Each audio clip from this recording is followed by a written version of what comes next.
Dear students welcome to RMS education. आजकेर এই সেশনে আমি তোমাদের এএনএম জেএনএম এন্ট্রান্স এক্সাম 2024 কে লক্ষ্য করে ভৌত বিজ্ঞানের কার্য ক্ষমতা ও শক্তি এই চ্যাপ্টার থেকে কিছু ইম্পর্টেন্ট প্রশ্ন উত্তর প্র্যাকটিস করাবো। আজকের এই ক্লাসে আমরা মোট 40টি ইম্পর্টেন্ট এমসিকিউ আলোচনা করব এবং এতটাই ডিটেইলসে আলোচনা করব যাতে করে আজকের এই ক্লাস থেকে তোমরা এই চ্যাপ্টার থেকে একটা বেসিক আইডিয়া নিয়ে যেতে পারো। তো এভাবেই আমি তোমাদের এক্সামের আগে অবধি লাইফ সায়েন্স এবং ফিজিক্যাল সায়েন্সের ক্যাটাগরি 1 এবং ক্যাটাগরি 2 টাইপের এবং বাকি সাবজেক্টগুলোরও প্র্যাকটিস একের পর এক করিয়ে যেতে থাকবো। তো আশা রাখবো এই সেশনগুলো তোমাদের আপকামিং এক্সামের জন্য খুবই হেল্পফুল হবে। তাহলে চলো আজকের সেশন শুরু করা যাক।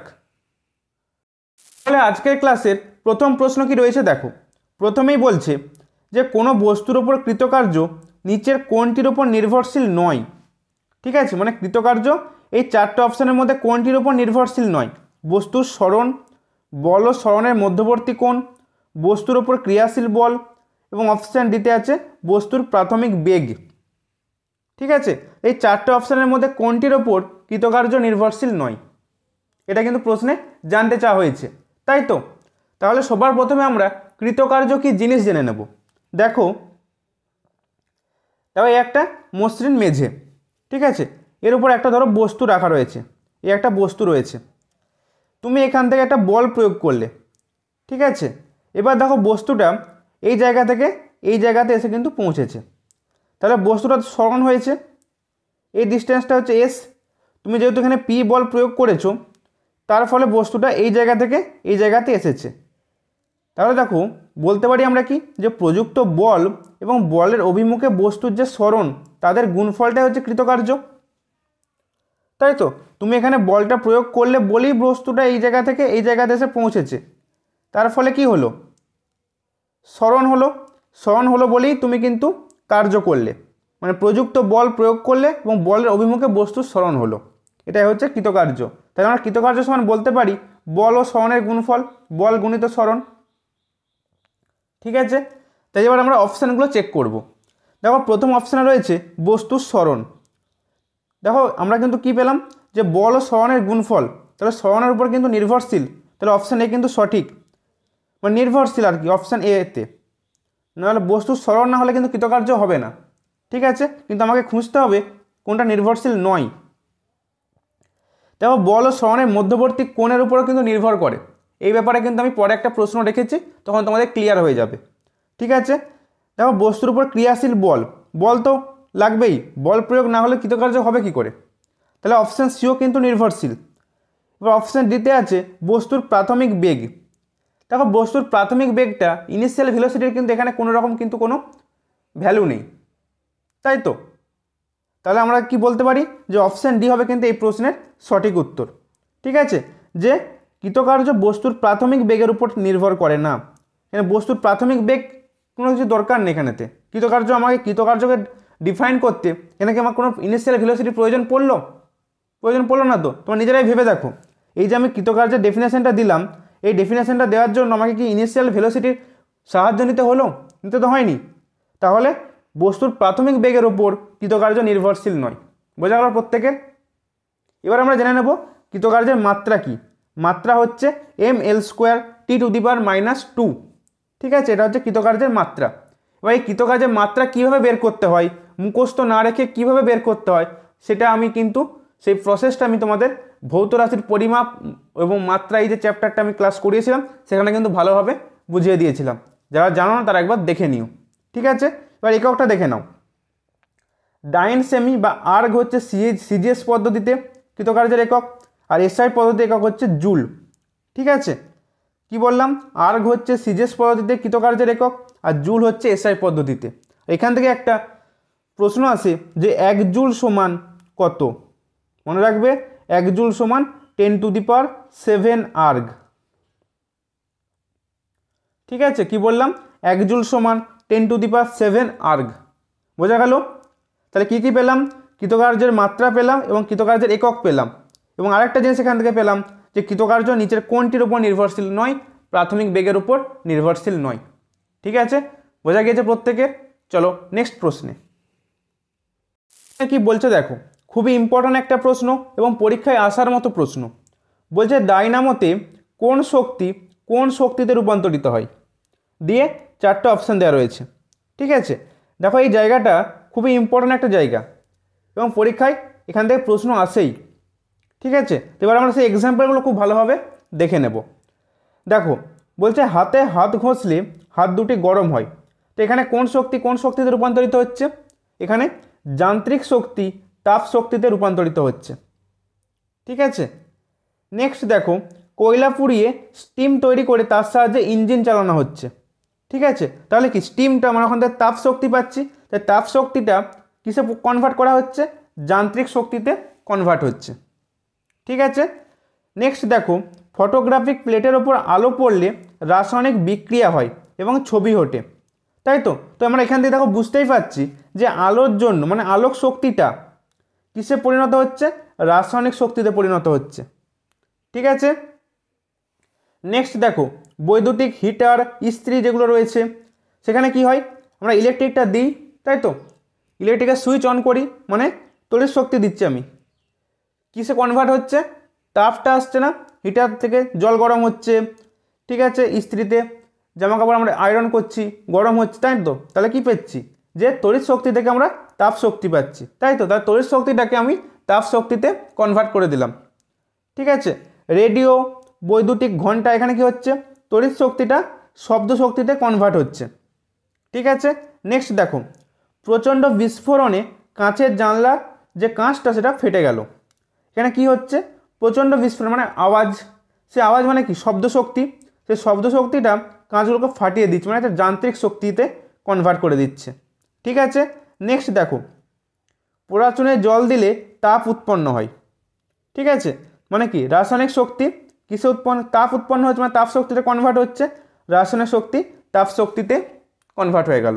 ঠিক আছে, নেক্সট দেখো পটকা ফাটালে শব্দ হচ্ছে, মানে রাসায়নিক শক্তিটা শব্দ শক্তিতে কনভার্ট হচ্ছে। ঠিক আছে, নেক্সট দেখো নিউক্লিয় বিভাজন মানে পারমাণবিক শক্তি কিসে হচ্ছে? তাপ শক্তিতে কনভার্ট হচ্ছে। এবং নেক্সট দেখো ডাইনামো, এখানে কি হচ্ছে? যান্ত্রিক শক্তি তড়িৎ শক্তিতে রূপান্তরিত হচ্ছে। ঠিক আছে, তাহলে অপশান বি হবে কিন্তু এই প্রশ্নের সঠিক উত্তর। বোঝা গেল প্রত্যেকের? এই জায়গাটা প্রত্যেক স্ক্রিনশট নিয়ে নিও, নাহলে খাতায় নোট করে নিও। ঠিক আছে, এই এক্সাম্পলগুলো বারে ঘুরিয়ে কিন্তু পরীক্ষাতে আসে এবং এগুলো মনে রাখা খুবই কিন্তু সিম্পল ব্যাপার, না মনে রাখার কিচ্ছু নেই। ঠিক আছে, তুমি যদি এভাবে বুঝে পড়ো, তুমি যদি এক্সাম্পলগুলোকে মনে করো যে হিটার কী করছে? আমি প্রথমে সুইচ দিচ্ছি, সুইচ দেওয়ার পরে কি হচ্ছে? মানে তড়িৎ শক্তি আমি দিচ্ছি, জলটা গরম করছে, মানে তাপ শক্তি উৎপন্ন হচ্ছে, তাই তড়িৎ শক্তিটা তাপ শক্তিতে কনভার্ট হয়ে গেল। এইভাবে যদি তুমি ভালো করে মনে রাখতে পারো তাহলে কিন্তু এগুলো মনে রাখার কোনো সমস্যাই হবে না। ঠিক আছে, বোঝা গেল প্রত্যেকের? চলো নেক্সট প্রশ্ন কি রয়েছে দেখে নিই। পরের প্রশ্নে বলছে যদি একটি বস্তু একটি উচ্চতা থেকে পড়ে যায় তাহলে নিচের কোন শক্তিটি পতনের সময় তার দ্বারা অধিকৃত হয়? স্থিতিশক্তি, গতিশক্তি, উভয়ই, এবং অপশান দিতে আছে এদের কোনোটিই নয়। ঠিক আছে, ধরো এটা হচ্ছে ভূমি। ঠিক আছে, এবার এই যে একটা বস্তু রয়েছে, এই বস্তুটা এখান থেকে এখানে পড়ছে। ঠিক আছে, আমি এই ডিস্টেন্সটা ধরে নিলাম এইচ। বোঝা গেল? তাহলে এই যে বস্তুটা যখন প্রথমে এই অবস্থায় রয়েছে তখন সেই মুহূর্তে তার পোটেনশিয়াল এনার্জি মানে স্থিতিশক্তি কত? mgh। এই মুহূর্তে তার স্থিতিশক্তি mgh। ঠিক আছে, এম হচ্ছে ভর, জি হচ্ছে অভিকর্ষ ত্বরণ, আর এইচ হচ্ছে এই যে ডিস্টেন্সটা, ভূমি থেকে এতটা ডিস্টেন্স রয়েছে। এবং দেখো এই মুহূর্তে কাইনেটিক এনার্জি মানে হচ্ছে গতিশক্তি কিন্তু সেই মুহূর্তে 0। আমি এই পজিশনে যখন বলছি, বস্তুটা যখন এই পজিশনে রয়েছে। ঠিক আছে, তাহলে যখন বস্তুটা এই পজিশনে রয়েছে তখন পোটেনশিয়াল এনার্জি বা আমি স্থিতিশক্তি পেলাম mgh এবং কাইনেটিক এনার্জি পেলাম 0। এবার বস্তুটা পড়তে শুরু করছে। ঠিক আছে, তো আমাকে বলতে চেয়েছে প্রশ্নে যে এই যে যখন পড়তে শুরু করছে এই যে অবস্থাটাতে, এই যে পজিশনটাতে বস্তুটি কোন শক্তি অধিকৃত করে রেখেছে? দেখো যখন পড়তে থাকছে বস্তুটা, যখন নিচ দিয়ে নামছে সেই মুহূর্তে কী হচ্ছে? পোটেনশিয়াল এনার্জিটা কিন্তু আস্তে আস্তে কিন্তু কমতে থাকছে, তাই তো। এবং দেখো কাইনেটিক এনার্জি বাড়তে থাকছে। তাহলে কাইনেটিক এনার্জি এই মুহূর্তে এসে, বলটা পড়ার এই মুহূর্তে এসে কিন্তু এখানেতে কাইনেটিক এনার্জি হয়ে যাবে কিন্তু 12 mv²। ঠিক আছে, এবার যখন ভূমিতে এসে পড়বে তখন কিন্তু পোটেনশিয়াল এনার্জিটা হয়ে যাবে 0। ঠিক আছে, মানে কমতে কমতে দেখো 0তে এসে পৌঁছাচ্ছে।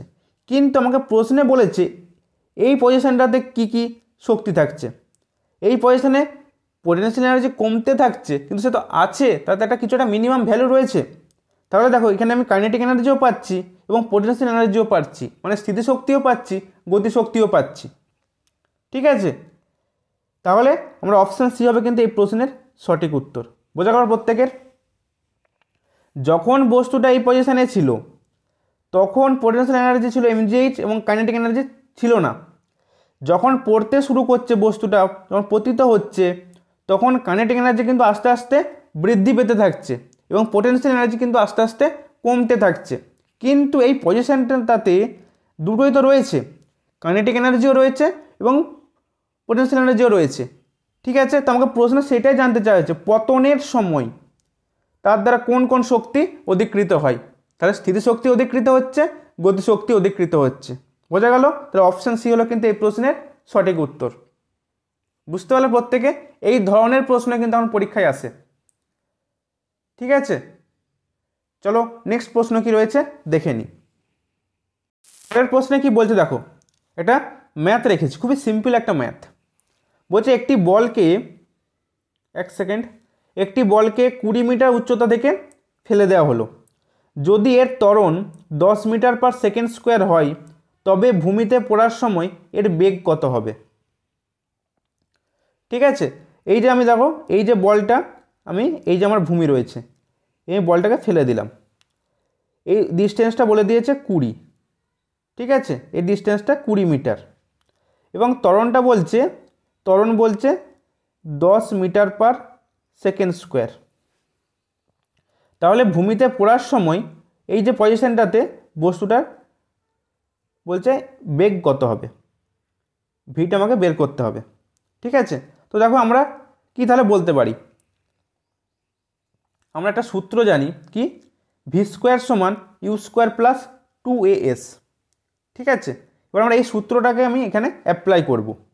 ঠিক আছে, দেখো ইউ মানে হচ্ছে এখানে প্রাথমিক বেগ।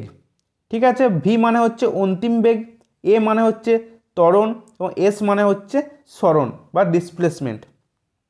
ঠিক আছে, তাহলে দেখো আমাকে প্রথমে ইনিশিয়াল ভেলোসিটি কত হবে, যখন বস্তুটা এই পজিশনে ছিল তখন তার ইনিশিয়াল ভেলোসিটি কত ছিল, মানে ইউ কত ছিল এই পজিশনে তার ইউ 0।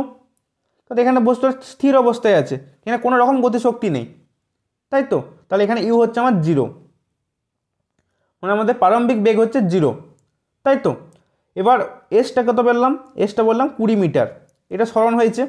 ত্বরণ কত পেলাম, প্রশ্নে বলে দেওয়া রয়েছে 10 মিটার/সেকেন্ড²।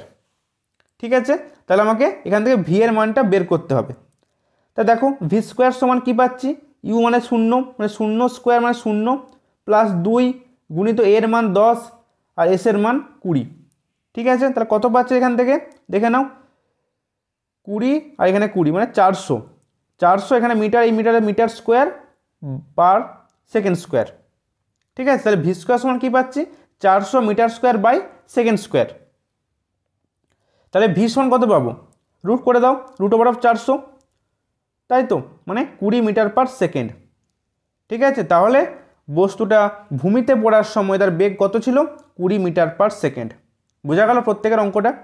মানে অপশান বি হবে কিন্তু এই প্রশ্নের সঠিক উত্তর। ঠিক আছে, তো আমরা সূত্রটা কি জানি, v² = u² + 2as। এখানে আমার এস বলা আছে 20 মিটার। ঠিক আছে, ইউ আমি জানি যে যেহেতু প্রথমে বস্তুটা স্থির অবস্থায় রয়েছে তাই ইউ হবে কিন্তু আমার 0। ঠিক আছে, এ আমার বলা আছে 10 মিটার/সেকেন্ড²। ঠিক আছে, তাহলে আমি এবার সবগুলোর মান জেনে গেছি। আমি এবার v² এর মান এখান থেকে, মানে ভি এর মান আমি এখান থেকে বের করে নিতে পারবো। এবার শুধু জাস্ট মানগুলোকে আমি এখানে পুট করে দিয়েছি। ঠিক আছে, বোঝা গেল প্রত্যেকের? চলো নেক্সট প্রশ্ন কি রয়েছে দেখে নিই। পরের প্রশ্নে কি বলছে দেখো, বলছে একটি রবারের বলকে 2 মিটার উচ্চতা থেকে, এক সেকেন্ড ওয়েট করো, 2 মিটার উচ্চতা থেকে ফেলে দেওয়া হলো। যদি শক্তি অথবা বেগের কোনো অপচয় না হয় তবে এটি কত উচ্চতা পর্যন্ত উঠবে? ঠিক আছে, এই যে ধরো একটা রোবারের বল এটা, ঠিক আছে, এটাকে আমি ফেলে দিলাম, এই ডিস্টেন্সটা হচ্ছে 2 মিটার। ঠিক আছে, বলে যদি কোনো শক্তি অথবা বেগের কোনো অপচয় না হয় তবে এই যে বলটা এখানে পড়ার পর কতটা উপরে উঠবে, এটা আমাকে জানতে চেয়েছে। ঠিক আছে, দেখো যদি শক্তি অথবা বেগের কোনো অপচয় না হয় তাহলে বলটা যে এখানে এলো, এখানে সে পড়লো, মানে সে একটা ইলাস্টিক কলিশন করলো, মানে একটা স্থিতিস্থাপক সংঘর্ষ। মানে এই প্রশ্নটার লজিকটাই হচ্ছে স্থিতিস্থাপক সংঘর্ষের লজিক। ঠিক আছে,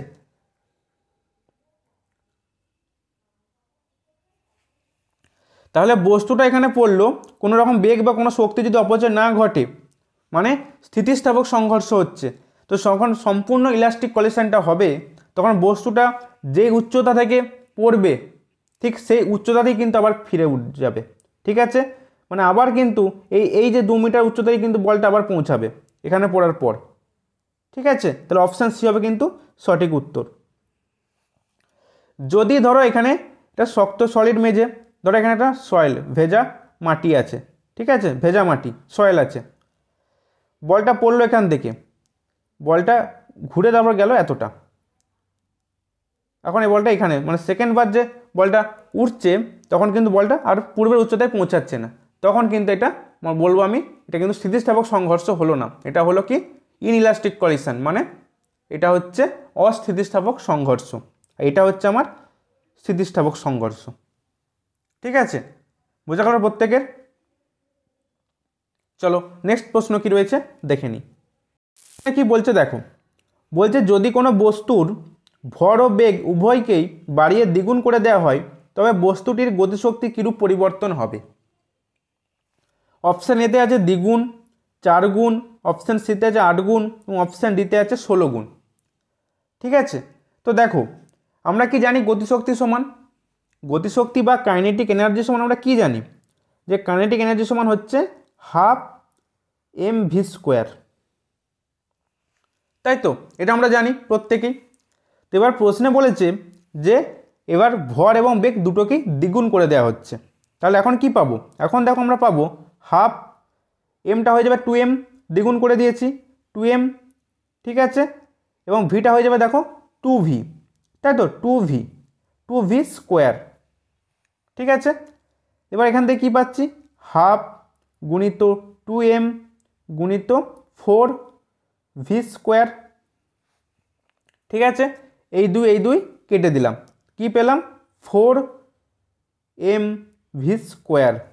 ঠিক আছে, তাহলে আমরা আগে কি ছিল, আগে ছিল 12 mv², এখন হয়ে গেল 4mv², কত গুণ হলো 4 গুণ, তাই তো, এখানে তোমরা ভুল করে দেবে, আরে এখানে তো হাফ আছে, তাহলে হাফের 4 গুণ তো 4 নয়, হাফের কত গুণ 4, দেখো হাফের সাথে যদি আমরা 8 গুণ করি তাহলেই কিন্তু আমরা 4 পাচ্ছি, তাই তো, তো হাফের 8 গুণ হয়ে যাবে, সেটা হয়ে যাচ্ছে তখন 4। অনেকে এখানে 4 mv² পাচ্ছ দেখে 4 গুণ উত্তর করে দিয়ে চলে আসবে, কিন্তু এখানে তো রয়েছে হাফ, এটা অনেকের চোখে আর আসবে না, তো হাফের 4 গুণ তো 4 নয়, হাফের 8 গুণ 4, তাহলে কি হলো, যেহেতু আমি ভর এবং বেগ দুটোকেই দ্বিগুণ করে দিলাম গতিশক্তিটা 8 গুণ বেড়ে গেল, মানে অপশান সি হবে কিন্তু সঠিক উত্তর। বোঝা গেল, কখনোই কিন্তু 4 গুণ করে আসবে না, যদি এখানে mv² থাকতো তাহলে 4 গুণ হতো, কিন্তু আছে কত, গতিশক্তি সমান কি 12 mv²। ঠিক আছে, হাফের 8 গুণ হচ্ছে 4, তাহলে অপশান সি হবে কিন্তু এই প্রশ্নের সঠিক উত্তর। বোঝা গেল প্রত্যেকের? এই যে ছোটো ছোটো ভুলগুলো যেন পরীক্ষা না করে আসতে হয়। ঠিক আছে, সেই জন্য আমি তোমাদের বারে বারে বলি প্রশ্ন খুব ভালোভাবে পড়বে এবং যখন কোনো ম্যাথ সলিউশন করবে সেটা কিন্তু খুব ভালোভাবে ধীরে সুস্থে করবে, তোমাদের কিন্তু পরীক্ষাতে এনাফ সময় থাকে। ঠিক আছে, বোঝা গেল প্রত্যেকের? চলো নেক্সট প্রশ্ন কি রয়েছে দেখে নিই। প্রশ্ন দেখো, খুবই ইম্পর্ট্যান্ট একটা প্রশ্ন। ঠিক আছে, দেখো তোমরা আমাকে অনেকেই বলেছো যে স্যার লিভারের এক্সাম্পলগুলো মনে রাখতে পারছি না, কীভাবে মনে রাখবো, তার কিছু উপায় কি রয়েছে? তারপর তার এই উপায় নিয়ে কিন্তু আজকের এই ক্লাসে আমি হাজির হয়েছি। ঠিক আছে, তো কিছু সহজ ট্রিক্সের মাধ্যমে তোমরা কীভাবে মনে রাখতে পারো সেটা কিন্তু আজকের ক্লাসে আমি তোমাদেরকে বলবো। ঠিক আছে, তো যাদের এই ক্লাসটা করার পর মনে হবে যে স্যার আমি এই লিভারের মনে রাখতে পারছি এক্সাম্পলগুলো, তারা কিন্তু প্রত্যেকেই লাইক, শেয়ার এবং সাবস্ক্রাইব কিন্তু করবেই। ঠিক আছে, এটা তোমাদের কাছ থেকে কিন্তু আমি চাইতেই পারি। তো দেখো, প্রশ্নে বলছে নিচের কোনটি একটি তৃতীয় শ্রেণীর লিভার। ঠিক আছে, দিয়ে অপশন দেওয়া রয়েছে 4টে। তো সবার প্রথমে আমি তোমাদের লিভার ব্যাপারটা ক্লিয়ার করার আগে তোমাদের একটা কথা বলে রাখতে চাই, এই জায়গাটা কিন্তু খুব ভালো করে প্রত্যেকে খাতায় নোট করে নিও। ঠিক আছে, এখানে একটা কম্প্যাক্ট নোট কিন্তু বানানো রয়েছে এই লিভার জায়গাটা থেকে। ঠিক আছে, যা যা পরীক্ষায় প্রশ্ন আসে তোমরা কিন্তু এখানটাতেই পেয়ে যাবে। ঠিক আছে, চলো এবার লিভার কী জিনিস তোমাদের একটু বলে দিই। আমি এই নেক্সট স্লাইডটা ইউজ করছি। ঠিক আছে, দেখো লিভার কি, লিভার হচ্ছে একটা শক্ত দণ্ড। ঠিক আছে, যা একটা স্থির বিন্দুকে কেন্দ্র করে অবাধে ঘুরতে পারে। ঠিক আছে, এবং ওই স্থির বিন্দুটাকে কিন্তু বলা হয় আলম্ব। ঠিক আছে, তো কি জিনিস একবার দেখো, তোমার ছবিটা একটু এঁকে নিই।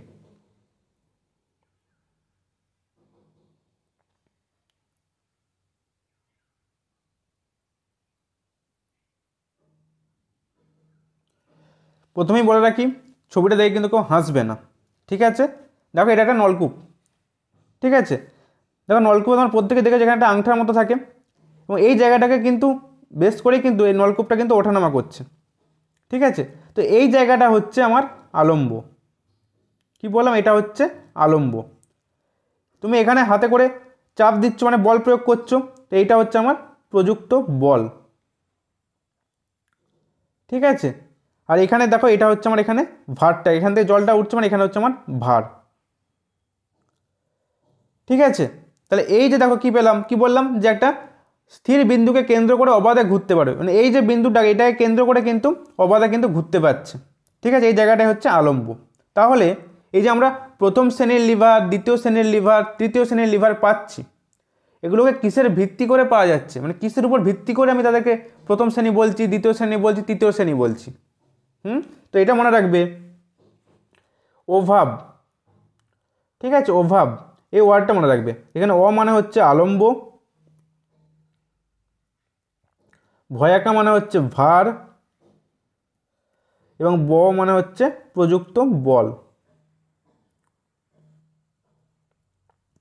ঠিক আছে, এই আলম্ব, ভার এবং প্রযুক্ত বল এই তিনটের পজিশনের উপর কিন্তু ভিত্তি করেই এই আমরা প্রথম শ্রেণীর লিভার, দ্বিতীয় শ্রেণীর লিভার, তৃতীয় শ্রেণীর লিভার কিন্তু আমি হিসাবে চিহ্নিত করছি। বোঝা গেল প্রত্যেকে? এই তিনটের পজিশন, ধরো কখনো কোনো একটা জায়গাতে এখানে আলম্ব রয়েছে, এখানে বল রয়েছে, এখানে ভার রয়েছে, এখানে বল রয়েছে। আবার কোনো জায়গাতে এখানে আলম্ব রয়েছে, এখানে ভার রয়েছে, এখানে বল রয়েছে।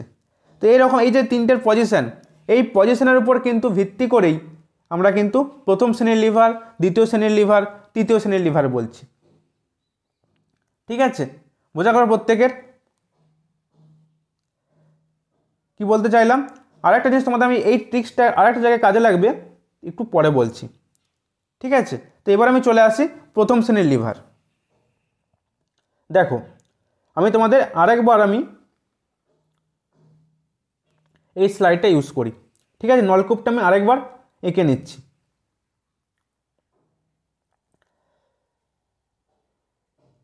ক্লাসটা একটু বড় হবে, প্রত্যেকে একটু সময় নিয়ে দেখো। ঠিক আছে, আশা করি তোমাদের অনেকটা কাজে লাগবে।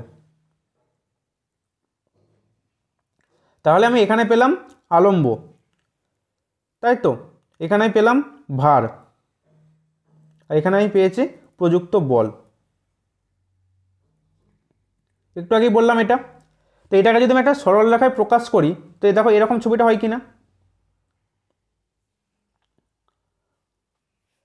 যার আলম্ব পেলাম মাঝখানেতে, এটা আমার আলম্ব। এখানে আমি বল প্রয়োগ করলাম একদিকে, তাই তো, এখানে হচ্ছে বল, এটা হচ্ছে আলম্ব, আর এখানে হচ্ছে আমার ভার, তাই তো। তো আমি এটা যদি আমি একটা সরল রেখায় প্রকাশ করি, এই ছবিটা পাই আমি, তাই তো। তো এটা মনে রাখবে যে প্রথম শ্রেণীর লিভারে কিন্তু আলম্ব সবসময় বলবাহু এবং ভারবাহুর বল এবং ভারের মাঝখানে থাকবে, বলবাহু ভারবাহু বা রোধবাহু কী জিনিস আমি পরে বলছি, এখন বলছি না, গুলিয়ে ফেলবে তোমরা। ঠিক আছে, তাহলে দেখো কি পাচ্ছি, যে প্রথম শ্রেণীর লিভারে, এটা প্রথম শ্রেণীর বলছি, ঠিক আছে, আলম্বটা বল এবং ভারের মাঝখানে থাকবে। ঠিক আছে, এখানে আলম্ব রয়েছে, তার একদিকে ভার রয়েছে, একদিকে বল রয়েছে। ছবিটাতে তোমরা নিশ্চয়ই বুঝতে পারছো। তাহলে এইরকম যখন সিচুয়েশান হবে, মানে যখন এরকম আলম্ব বল এবং ভারের পজিশন হবে, তখন সেটাকে আমি বলবো প্রথম শ্রেণীর লিভার। বোঝা গেল প্রত্যেকের?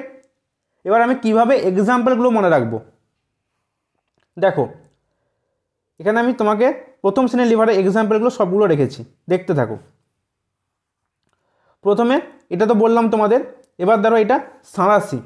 ঠিক আছে, সাঁড়াশির তুমি এই দিকটাতে বল প্রয়োগ করছো, মানে এখানটাতে বল। ঠিক আছে, এই যে এই বিন্দুটা, এটা হচ্ছে আলম্ব, এবং তুমি এখানে কিন্তু কাজ করছো, এখানে হচ্ছে আমার ভার। তাহলে দেখো আমি কি পেলাম, কি বলেছিলাম প্রথম শ্রেণীর লিভারে, যে আলম্ব মাঝখানে থাকবে। দেখো এখানে আলম্ব মাঝখানে রয়েছে, তাই তো? তাহলে তুমি কি বলবে, এটা হচ্ছে প্রথম শ্রেণীর লিভার। বোঝা গেল? এবার দেখো এই যে আমি ওভাব বলেছিলাম, ওভাব ওয়ার্ডটা বলেছিলাম, তো মনে রাখবে এই ওভাব, এক সেকেন্ড, এই যে দেখে নাও ওভাব। এবার ওভাবের আরেকটা কাজ রয়েছে, এটা হচ্ছে আলম্ব, এটা হচ্ছে ভার, এবং এটা হচ্ছে বল। শুধু তোমরা মনে রাখবে এগুলো কিন্তু প্রত্যেকেই মাঝখানে থাকে, এবং এটা প্রথম দ্বিতীয় তৃতীয় এই সিকোয়েন্সে সাজানো রয়েছে। মানে প্রথম শ্রেণীর লিভারের মাঝখানে থাকবে আলম্ব, মাঝে থাকবে আলম্ব, দ্বিতীয় শ্রেণীর লিভারের মাঝে থাকবে ভার, এবং তৃতীয় শ্রেণীর লিভারের মাঝে থাকবে বল। আপাতত এই দুটো পরে রাখো, দ্বিতীয় শ্রেণী তৃতীয় শ্রেণীটা। আপাতত প্রথমটা বোঝো, যে মাঝে কিন্তু আমরা আলম্ব পেয়েছিলাম, তাই তো? তাহলে যদি আমরা মনে রাখতে পারি ওভাব এই ওয়ার্ডটা, যে ওভাব মানে অ ফর আলম্ব। ঠিক আছে, আলম্ব মানে মাঝে থাকবে, মানে প্রথম শ্রেণীর লিভারের মাঝে আমি আলম্ব পাবো। এবার তোমার পরীক্ষাতে প্রশ্ন এসেছে সাঁড়াশি কোন শ্রেণীর লিভার। ঠিক আছে, ভালো করে বোঝো, সাঁড়াশি কোন শ্রেণীর লিভার পরীক্ষায় তোমার প্রশ্ন এসেছে, তোমার মাথায় সঙ্গে সঙ্গে সাঁড়াশির ছবিটা ভেসে গেল। কি যদি না ভাসে তুমি খাতা এঁকে নাও সাঁড়াশি। ঠিক আছে, তো এবার তুমি দেখে নাও সাঁড়াশিতে আমার এখানে বল প্রয়োগ করি, এখানে আমি বল পাচ্ছি, এখানে আমি আলম্ব পাচ্ছি। ঠিক আছে, এখানে আমি ভার পাচ্ছি। তাহলে কি পেলাম, এখানে আমি আলম্বটা মাঝে পেলাম। তাহলে আমি কি জানি, আমি জানি ওভাব, ওভাব মানে মানে আলম্ব, আলম্ব মানে প্রথম শ্রেণীর লিভারের মাঝখানে আলম্ব থাকবে। তো আমি এখানে কিন্তু মাঝখানে আলম্ব পেয়ে গিয়েছি, তার মানে সাঁড়াশি প্রথম শ্রেণীর লিভার। বোঝা গেল প্রত্যেকের? নেক্সট দেখো কাঁচি, এখানে আলম্ব, তাই তো? এক সেকেন্ড আমি কালারটা চেঞ্জ করে নিই। কাঁচি, এখানে আলম্ব, এখানে আমি বল প্রয়োগ করছি, তাই তো? এখানে আমার বল, এখানে আমার কোনো কাগজ টুকরো যাই হোক রাখি, তাই তো? তাই এখানে আমার ভার। তাহলে এখানেও দেখো কী পাচ্ছি, আলম্ব মাঝখানে পাচ্ছি, আলম্ব মাঝখানে থাকা মানে প্রথম শ্রেণীর লিভার। ঠিক আছে, আর কেউ ভুলবে? নেক্সট দেখো ঢেঁকি, এই দেখো দুটো মেয়ে পায়ে করে এখানে বল প্রয়োগ করছে, মানে এখানে বল, এটা হচ্ছে আলম্ব, এই বিন্দুটাকে কেন্দ্র করে ওঠানামা করছে, মানে এটা আলম্ব, তাই তো? আর এখানে আমার ভারটা কাজ করছি, মানে এখানে হচ্ছে আমার ভার। তাহলে এখানেও দেখো আলম্ব মাঝখানে পাচ্ছি, মানে প্রথম শ্রেণীর লিভার। এখানেও দেখো আলম্বটা মাঝখানে, এইটাকে বেস করে কিন্তু ওঠানামা করছে, এখানেও দেখো আলম্ব মাঝখানে, সাধারণ তুলা যন্ত্র। ঠিক আছে, নলকূপের হাতল, দেখো এখানে আলম্ব মাঝখানে, এখানে বল, এখানে ভার। বোঝা গেল প্রত্যেকের? তো পরীক্ষায় প্রশ্ন এভাবেই আসবে, যে নলকূপের হাতল কোন শ্রেণীর লিভার, বা কাঁচি কোন শ্রেণীর লিভার। ঠিক আছে, বা যদি তোমাকে পরীক্ষা এরকমও আসে নিচের কোনটি প্রথম শ্রেণীর লিভার দিয়ে অপশান দেওয়া রইলো, তুমি তখন কি করবে, কাঁচির ছবিটা তুমি ভেবে নিলে, কাঁচির মাঝখানে আলম্ব থাকে, একদিকে বল থাকে, একদিকে ভাত থাকে, মাঝে আলম্ব মানে প্রথম শ্রেণীর লিভার। বোঝা গেল প্রত্যেকের ট্রিক্সটা? অভাব এই ওয়ার্ডটা যদি মনে রাখতে পারো, অভাব, এবং মনে রাখতে হবে আর তার সাথে সাথে কি, এগুলো প্রত্যেকটার কিন্তু মাঝখানে রয়েছে, এবং প্রথম দ্বিতীয় তৃতীয় এই সিকোয়েন্সে অভাবটাকে সাজানো রয়েছে। ঠিক আছে, তাহলে আর ভুলবে কখনো এক্সাম্পলগুলো, আর ভোলার চান্স রয়েছে? যদি না থাকে লাইক শেয়ার সাবস্ক্রাইব কিন্তু একটা চাই আমার। ঠিক আছে, বোঝা গেল প্রত্যেকের? এগুলো গেল প্রথম শ্রেণীর লিভার। এবার আমি আসি দ্বিতীয় শ্রেণীর লিভার। ঠিক আছে, দেখো দ্বিতীয় শ্রেণীর লিভারে কি হয়। দ্বিতীয় শ্রেণীর লিভার আমি তোমাদের সামনে একটা ছবি আঁকছি আপাতত, দেখো।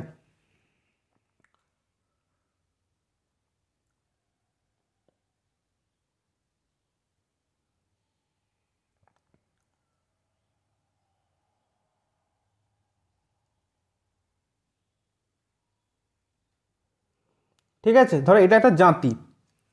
ঠিক আছে, এখানে তোমার সুপরি টুপরি তুমি যা খুশি রাখো, এখানে ধরো সুপরি রয়েছে একটা। তাহলে দেখো এইটা হচ্ছে আমার আলম্ব। ঠিক আছে, এখানে আমার ভারটা, আর এখানে আমার বলটা, তাই তো। তাহলে কি পেলাম, বল এখানে, এখানে ভার, এখানে হচ্ছে আলম্ব। তো এটাকে যদি আমি একটা সরল রেখাতে আমি প্রকাশ করি, তো কি পাচ্ছি, দেখো এখানে আমি বল প্রয়োগ করেছি, মানে এখানে আমি বল, এটা আমার হচ্ছে, এক সেকেন্ড কালারটা চেঞ্জ করে নিই, এটা হচ্ছে আমার বল। এখানে আমি কি পাচ্ছি, ভার, আর এখানে আমি পাচ্ছি দেখো আলম্ব, এটা হচ্ছে আলম্ব। ঠিক আছে, এবার আমাদের ট্রিক্স কি, আমাদের ট্রিক্স হচ্ছে অভাব। ঠিক আছে, না এখানে আমার দ্বিতীয় শ্রেণীর লিভার মানে মানে ভার, ভার মাঝে থাকবে, তাই তো।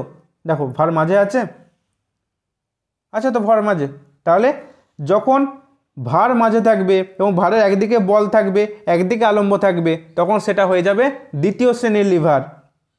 ঠিক আছে, বোঝা গেল প্রত্যেকের।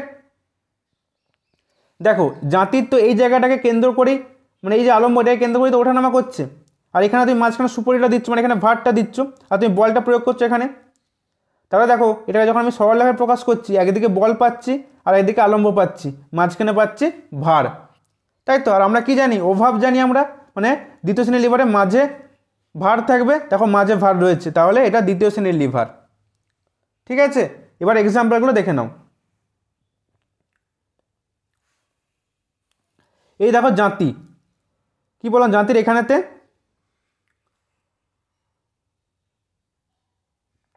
আলম্ব, এখানে আমার সুপরি বা যা কিছু রয়েছে, মানে এটা আমার ভার, আর এখানে আমার বল। ঠিক আছে, তাহলে মাঝে ভার পাচ্ছি, মানে দ্বিতীয় শ্রেণীর লিভার।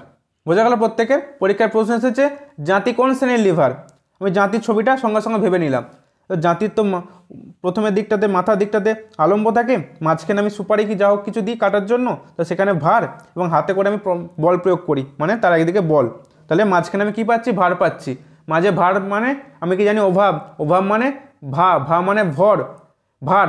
ঠিক আছে, ভার মানে দ্বিতীয় শ্রেণীর মাঝখানে ভার থাকবে, তাহলে মাঝে ভার আছে, মানে জাতি হবে আমার দ্বিতীয় শ্রেণীর লিভার।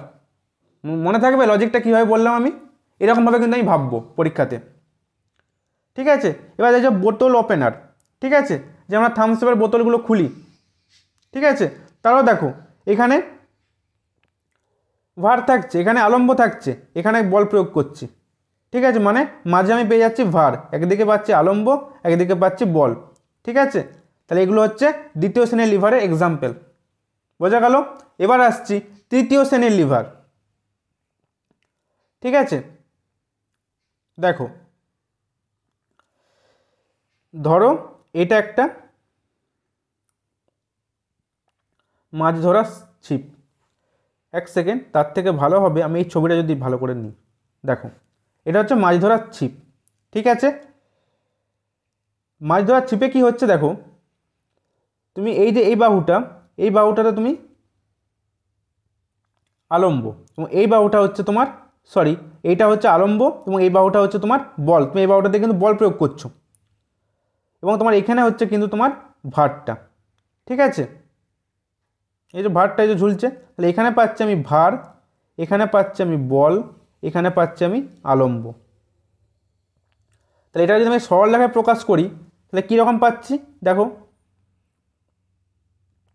এখানে পাচ্ছি আমি আলম্ব, এখানে পাচ্ছি আমি বল, এবং এখানে পাচ্ছি আমি ভার। ঠিক আছে, তাহলে আমি কি জানি, অভাব, অভাব জানি তো, মানে আমার তৃতীয় শ্রেণীর লিভারে মাঝখানে থাকবে বল, দেখো এখানে বল কিন্তু মাঝে আছে, এখানে ভার আছে, এখানে আলম্ব আছে। তাহলে যখনই আমি পেয়ে যাব কোনো একটা লিভারের মাঝখানে বল এবং তার একদিকে আলম্ব একদিকে ভার, তখন সেটাকে আমি বলবো তৃতীয় শ্রেণীর লিভার। কি বলবো? তৃতীয় শ্রেণীর লিভার। বোঝা গেল প্রত্যেকের? এবার আমরা এক্সাম্পলগুলো খুব ভালোভাবে দেখে নেব। ঠিক আছে, দেখো এই দেখো চিমটাটা, ঠিক আছে, এই চিমটাটা, ঠিক আছে, এখানে আমি ভার পাচ্ছি, এটা আমার ভার। এখানে হচ্ছে আলম্ব, এখানে পাচ্ছি বল, তাহলে বল মাঝে পাচ্ছি মানে এটা হচ্ছে তৃতীয় শ্রেণীর লিভার। ক্রেন, ক্রেনের দেখো এখানে হচ্ছে আলম্ব, এখানে হচ্ছে ভার, আর এখানে হচ্ছে বল, তাহলে বল মাঝে মানে এটা হচ্ছে তৃতীয় শ্রেণীর লিভার। বোঝা গেল? মানুষের যে হাত, ঠিক আছে, এখানে দেখো ভারটা আছে, এখানে বল আছে, এখানে দেখো এটা হচ্ছে আলম্ব, তাহলে মাঝখানে আমি বল পেয়ে যাচ্ছি, মানে মানুষের হাত হবে তৃতীয় শ্রেণীর লিভার। বোঝা গেল প্রত্যেকের এক্সাম্পলগুলো? কি বলতে চাইলাম? এবার আমি আসবো যান্ত্রিক সুবিধাতে। ঠিক আছে, তাহলে প্রথম শ্রেণীর লিভার, দ্বিতীয় শ্রেণীর লিভার এবং তৃতীয় শ্রেণীর লিভার এক্সাম্পলগুলো কীভাবে মনে রাখবো প্রত্যেকের বোঝা গেল নিশ্চয়ই? ঠিক আছে, তো এবার এখান থেকে আরেকটা প্রশ্ন আসে, সেটা হচ্ছে যান্ত্রিক সুবিধা। ঠিক আছে, তো যান্ত্রিক সুবিধাটা আমি তোমাদের একটু আলোচনা করে দিই, কীভাবে বের করতে হয়। দেখো প্রথমেই দেখো এখানে হচ্ছে বল, ঠিক আছে, এখানে হচ্ছে আলম্ব, আর এখানে হচ্ছে ভার। তাহলে আলম্ব থেকে, ঠিক আছে, এটা আলম্ব, এখান থেকে এটা হচ্ছে এই যে বল রয়েছে, এই যে ডিস্টেন্সটা, এটা হচ্ছে বল বাহু, আর আলম্ব থেকে এই যে ভার রয়েছে এইটা হচ্ছে ভার বাহু বা রোধ বাহু। ঠিক আছে, তো যান্ত্রিক সুবিধা মানে কি? যান্ত্রিক সুবিধা মানে হচ্ছে বল বাহু বাই রোধ বাহু। ঠিক আছে, এবারে বিভিন্ন মান রয়েছে, কখনো একের বেশি হয়, কখনো একের কম হয়, কখনো একের সমান হয়।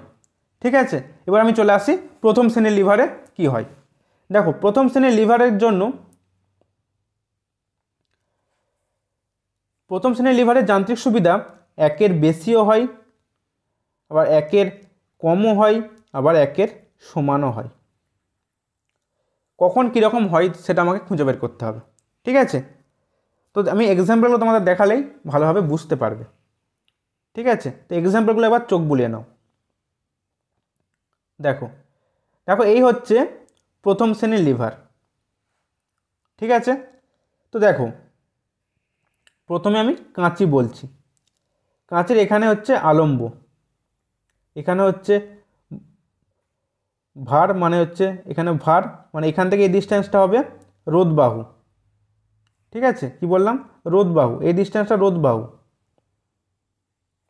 আর এখান থেকে এই ডিস্টেন্সটা হচ্ছে, এখানে তোমার বল রয়েছে, এইটা হচ্ছে বল, এটা হচ্ছে বল বাহু।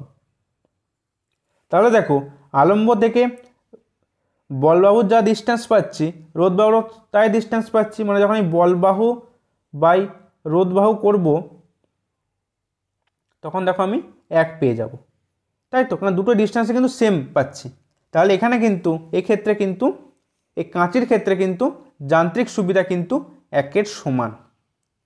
ঠিক আছে, বোঝা গেল প্রত্যেকের? ঠিক তেমনই তুমি দেখো, বুঝতে পারলে জায়গাটা প্রত্যেকের? কি বললাম, যেখানে দেখো আলম্ব রয়েছে, এদিকটা রোধ বাহু, এদিকটা বল বাহু, তাহলে এখানে বল বাহু এবং রোধ বাহু কিন্তু সমান পাচ্ছি, তাই তো, যেহেতু আলম্বটা মাঝামাঝি জায়গায় রয়েছে, দুটো কিন্তু সমান, তাই মানে এখানে যান্ত্রিক সুবিধা কিন্তু 1। ঠিক আছে, আবার দেখো আমি কি বললাম, যে যান্ত্রিক সুবিধা আবার 1-এর বেশিও হয় প্রথম শ্রেণীর লিভারের ক্ষেত্রে। তো এক্সাম্পলটা দেখো, এই যে দেখো সাঁড়াশি, সাঁড়াশির এখানে তো আলম্ব, এখানে হচ্ছে আলম্ব, এখানে বল প্রয়োগ করছো, আর এখানে হচ্ছে ভারটা রয়েছে, এখানে হচ্ছে ভার রয়েছে, মানে এই যে ডিস্টেন্স এটা হচ্ছে রোধ বাহু, আবার এই যে ডিস্টেন্স এটা হচ্ছে বল বাহু, এটা হচ্ছে বল বাহু, তাই তো। এবার আমি কি জানি, যান্ত্রিক সুবিধা সমান কি? বল বাহু বাই রোধ বাহু। তাহলে তুমি দেখো এখানে এই যে বল বাহুটা পাচ্ছি, এই বল বাহুটা তো অনেকটা বেশি হচ্ছে এই রোধ বাহুর থেকে। রোধ বাহুটা তো এইটুকু, এই ডিস্টেন্সটুকু, এখানে বল বাহুটা কিন্তু অনেকটা বেশি। তাহলে এখানে কি পাবো? এখানে যান্ত্রিক সুবিধা সবসময় একের বেশি পাবো না? সবসময় যান্ত্রিক সুবিধা আমার একের বেশি পাবো, কারণ এখানে বল বাহুটা বেশি, রোধ বাহুটা ছোট, তাই তো। ধরো 4/3 যদি হয়, তাহলে কি হচ্ছে 1 সামথিং হচ্ছে তো, মানে একের থেকে বেশি হচ্ছে তো। তাহলে এই ক্ষেত্রে কিন্তু যান্ত্রিক সুবিধা একের বেশি, মানে সাঁড়াশের ক্ষেত্রে কিন্তু আমি যান্ত্রিক সুবিধা একের বেশি পাচ্ছি। ঠিক আছে, বোঝা গেল? এবার কখন একের কম পাবো? আমি কি বলেছি যে প্রথম শ্রেণীর লিভারের ক্ষেত্রে যান্ত্রিক সুবিধা একের বেশি হয়, একের কম হয়, আর একের সমান হয়। তো আমি একের সমান দেখলাম, একের বেশি দেখলাম। এবার আমি দেখে নেব একের থেকে কম কোন এক্সাম্পলটাতে হয়। দেখো দেখো এই যে ঢেঁকিটা দেখতে পাচ্ছ, মেয়ে দুটো এখানে বল প্রয়োগ করছে, তাই তো। এটা হচ্ছে বল, এখানে হচ্ছে এটা হচ্ছে আলম্ব, আর এখানে হচ্ছে ভার, তাই তো। তাহলে আলম্ব থেকে এই যে ডিস্টেন্সটা, এটা হচ্ছে রোধ বাহু, আর আলম্ব থেকে এই যে ডিস্টেন্সটা, এই যে এইটুকু ডিস্টেন্সটা, এটা হচ্ছে বল বাহু। তাহলে আমরা কি জানি যান্ত্রিক সুবিধা সমান বল বাহু বাই রোধ বাহু। তাহলে বল বাহু এখানে দেখো অনেক কম পাচ্ছি, মানে, আর এখানে দেখো অনেকটা বেশি পাচ্ছি রোধ বাহুটা। তাহলে যখন রোধ বাহু বেশি হবে, বল বাহু কম হবে, মানে ধরো 3/4 যদি হয়, তখন কি হচ্ছে একের থেকে কম হয়ে যাচ্ছে, মানে এখানে হচ্ছে এক্সাম্পলটা কি হলো, এটা একের থেকে কম, মানে এখানে যান্ত্রিক সুবিধা আমি একের থেকে কম পাচ্ছি। বোঝা গেল প্রত্যেকের? যদি তুমি এইভাবে মনে রাখো, এই পরীক্ষায় এরকমও প্রশ্ন চলে আসে যে ঢেঁকির যান্ত্রিক সুবিধা কত। তুমি জানো ঢেঁকি প্রথম শ্রেণীর লিভার, অপশানে একের বেশিও আছে, একের সমানও আছে, একের কমও আছে, তুমি কোনটা অ্যান্সার করবে?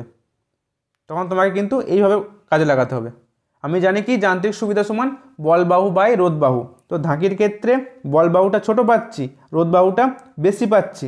তাহলে উপরে যদি ছোট থাকে, নিচে যদি বড় থাকে, সবসময় কিন্তু তার ভ্যালুটা একের থেকে কম আসে। তাহলে ঢেঁকির যান্ত্রিক সুবিধা একের থেকে কম। বোঝা গেল প্রত্যেকের কীভাবে মনে রাখতে হয়? এবার চলো দ্বিতীয় শ্রেণীর লিভারটা দেখে নিই। এক্সাম্পলগুলো দেখলেই বুঝতে পারবে। দেখো দ্বিতীয় শ্রেণীর লিভারের যান্ত্রিক সুবিধা হচ্ছে, তোমাদের বলে রাখি, দুইয়ের সবসময়, দুইয়ের নয়, একের থেকে সবসময় কিন্তু বেশি হয়, মানে একের বেশি হয় দ্বিতীয় শ্রেণীর লিভারে। তো কীভাবে হয় দেখো, কি বললাম, এটা হচ্ছে আলম্ব, এটা হচ্ছে ভার, এটা হচ্ছে বল। তাহলে দেখো কি পাচ্ছি আমি, আলম্ব থেকে বল বাহুটা অনেকটা ডিস্টেন্স বড় পাচ্ছি, আলম্ব থেকে ভার বাহুটা বা রোধ বাহুটা এইটুকু পাচ্ছি। তাহলে এখানে কি পাচ্ছি, বল বাহু বাই রোধ বাহু করলে উপরে সবসময় বড় কিছু একটা পাচ্ছি, আর নিচে ছোট, মানে এটা সবসময় একের থেকে বেশি হবে, তাই তো। এই যে ভ্যালুটা সবসময় একের থেকে বেশি হবে। বোঝা গেল? তাই দ্বিতীয় শ্রেণীর লিভারের যান্ত্রিক সুবিধা সব সময় কিন্তু একের থেকে বেশি। বোঝা গেল প্রত্যেকের? কেননা এই যে আলম্ব থেকে এইটুকুটা রোধ বাহু, আর আলম্ব থেকে এতটা বল বাহু, তাহলে বল বাহুর ডিস্টেন্সটা বেশি, রোধ বাহু ছোটো, তো উপরে যদি বড় থাকে, যে ছোট থাকে, তার ভ্যালু সবসময় একের বেশি হয়। তাই যান্ত্রিক সুবিধা দ্বিতীয় শ্রেণীর লিভারের সব সময় একের বেশি। বোঝা গেল প্রত্যেকের? আর ভুলবে কখনো? নেক্সট দেখো তৃতীয় শ্রেণীর লিভার।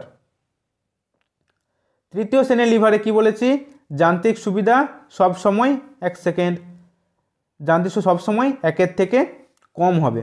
কি বললাম, তৃতীয় শ্রেণীর লিভারের যান্ত্রিক সুবিধা একের থেকে কম। ঠিক আছে, এবার আমরা দেখে নিই কীভাবে কম হচ্ছে। এই যে তোমার কি বললাম, এখানে হচ্ছে আলম্ব, এটা হচ্ছে আলম্ব,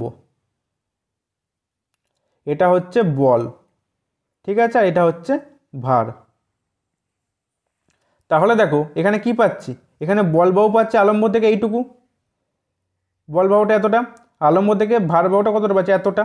তাহলে এখানে দেখো কি পাচ্ছি, বল বাহু বাই রোধ বাহু হচ্ছে তোমার যান্ত্রিক সুবিধা। এখানে দেখো বল বাহুটা ছোট পাচ্ছি, আর রোধ বাহুটা বড় পাচ্ছি, মানে এটা হবে সব সময় একের থেকে কম। বোঝা গেল? যদি ওপরে ছোট মান থাকে আর নিচে বড় থাকে তার ভ্যালু কিন্তু সবসময় একের থেকে কম হয়। বোঝা গেল প্রত্যেকের? কি বললাম? এই গেল যান্ত্রিক সুবিধা। ঠিক আছে, কীভাবে যান্ত্রিক সুবিধা বের করতে হয় তার টেকনিক কিন্তু তোমাদের আমি বলে দিলাম, এবং কীভাবে কোনটা কোন শ্রেণীর লিভার সেটাও কিন্তু মনে রাখার ট্রিক্স তোমাদের বলে দিলাম। ঠিক আছে, এবার তোমাদের আমি একটা ট্রিক্স বলতে পারি, জাস্ট তুমি সেখানে 3টে এক্সাম্পল মনে রাখতে পারো। ঠিক আছে, দেখো, ঢেঁকিতে ধান ভেঙে জাঁতি দিয়ে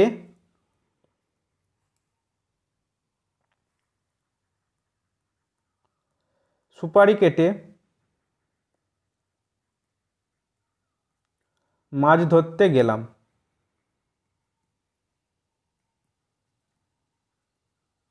ঠিক আছে, দেখো, যেখানে ঢেঁকি হচ্ছে প্রথম শ্রেণীর লিভার, জাঁতি হচ্ছে দ্বিতীয় শ্রেণীর লিভার, এবং মাছ ধরার ছিপ হচ্ছে তৃতীয় শ্রেণীর লিভার। ঠিক আছে, এটা যদি মনে রাখো তাহলে এই 3টে কিন্তু এক্সাম্পল মনে রাখতে পারবে। বোঝা গেল? আর তাছাড়া সবথেকে ভালো ট্রিক্স তোমাদের কি বললাম, এই ওভাবটা যদি মনে রেখে যদি এক্সাম্পলগুলোকে ধরে আলম্ব, ভরবাহু আর বলবাহু যদি খুঁজে নিতে পারো, তার থেকে ভালো উপায় কিন্তু আর নেই। ঠিক আছে, তাহলে আমাদের প্রশ্নে ফিরে আসি, চলো। প্রশ্নে কি বলছে? তো আমাদের প্রশ্নে বলেছিল নিচের কোনটি তৃতীয় শ্রেণীর লিভার। তাহলে তৃতীয় শ্রেণীর লিভার কোনটি হবে? অপশান এ, মানুষের হাত। ঠিক আছে, তো এই নোটটা প্রত্যেকে খুব ভালোভাবে দেখে নিও। এখানে যান্ত্রিক সুবিধা থেকে শুরু করে এক্সাম্পল সব কিছুই কিন্তু বলে দেওয়া আছে, এবং কোনটা যান্ত্রিক সুবিধা প্রথম শ্রেণীর লিভারে একের কম, কোনটার একের বেশি, সব কিছু কিন্তু আমি এখানে নোট করে দিয়েছি। ঠিক আছে, প্রত্যেকে আবার ভালো করে নোটটা কপি করে নিও খাতায়। বোঝা গেল প্রত্যেকের? চলো নেক্সট প্রশ্ন কি রয়েছে দেখে নিই। প্রশ্নে বলছে তড়িৎ শক্তিকে যান্ত্রিক শক্তিতে রূপান্তরিত করে নিচের কোনটি? বৈদ্যুতিক হিটার, মোটর, ডাইনামো এবং পটকা ফাটা। তো দেখো পরীক্ষায় কীভাবে আমি এগুলোর অ্যান্সার করব। প্রথমে দেখো বৈদ্যুতিক হিটার। হিটার মানে কি? প্রথমে আমি তড়িৎ শক্তি দেব, ঠিক আছে, তারপর সেটা তাপ দেবে, তাই তড়িৎ শক্তিটা তাপ শক্তিতে কনভার্ট হলো। কিন্তু আমাকে কী চেয়েছে? তড়িৎ শক্তি যান্ত্রিক শক্তিতে। মোটরে দেখো তড়িৎ দিলাম এবং তারপর আমার জল উঠছে, তাই তো, তাহলে যান্ত্রিক শক্তি, তড়িৎ শক্তি যান্ত্রিক শক্তিতে গেল। ডাইনামো, ডাইনামোতে কি হচ্ছে? ডাইনামোতে হচ্ছে যান্ত্রিক শক্তিটা কিসে পরিণত হচ্ছে? ডাইনামোতে যান্ত্রিক শক্তিটা তড়িৎ শক্তিতে পরিণত হচ্ছে।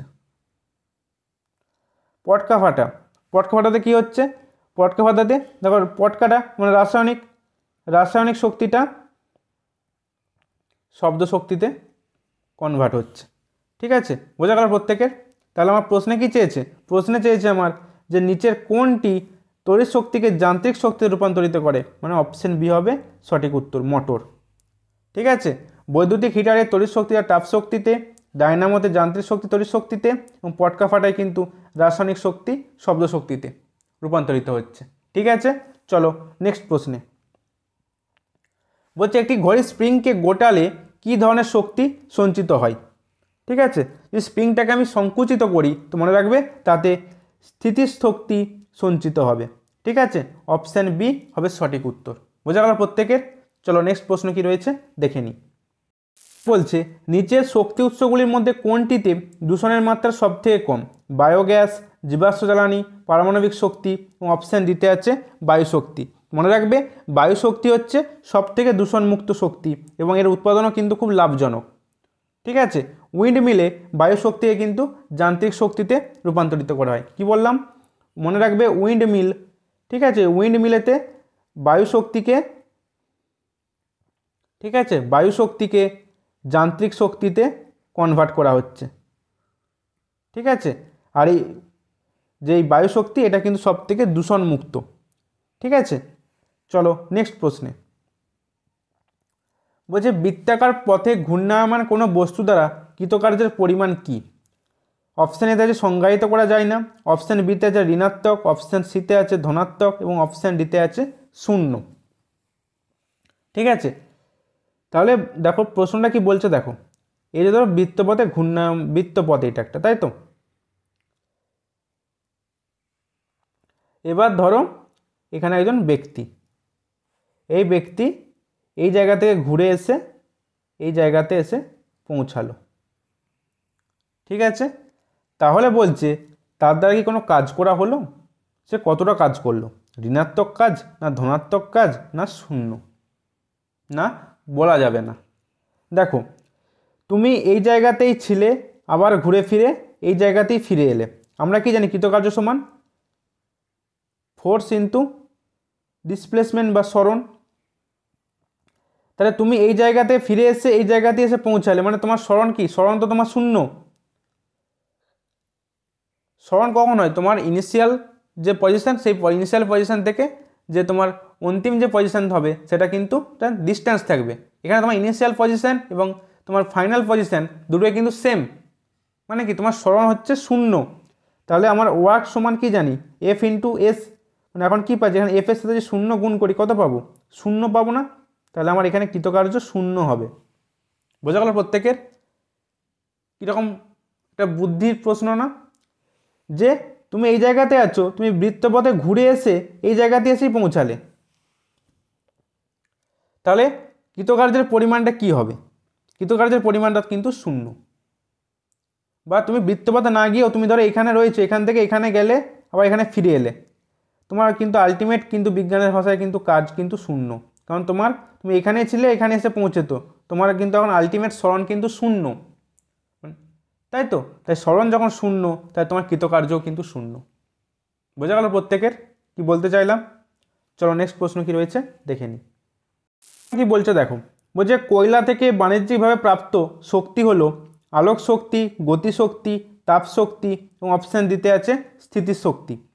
তাহলে কয়লা থেকে যে আমরা শক্তি বাণিজ্যিকভাবে উৎপন্ন করছি সেটা হচ্ছে তাপ শক্তি।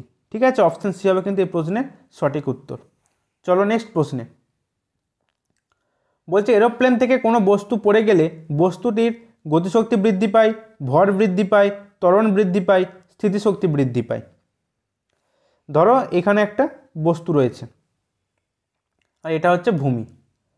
তাহলে বস্তুটা যখন এই অবস্থায় ছিল তখন পোটেনশিয়াল এনার্জি শূন্য, এই mgh ছিল, পোটেনশিয়াল এনার্জি mgh ছিল এবং কাইনেটিক এনার্জি কিন্তু এই সময়টাতে শূন্য ছিল।